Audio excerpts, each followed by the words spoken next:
Hello. I'm Vivian. Today I'm showing you how to make a double ear bubble. Prepare a long balloon. Stretch and inflate it. Leave 5 to 10 finger width uninflated at the tail end. Now the balloon is ready.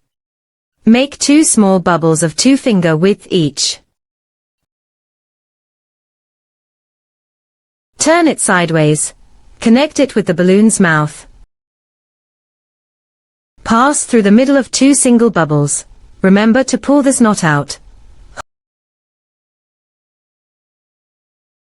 Hold the balloon in your right hand and wrap it around the middle. Simultaneous spin balloon. To spin the balloon is to avoid rubbing against each other.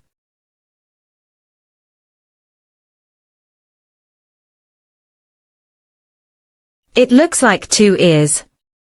So, it's called double ear bubble.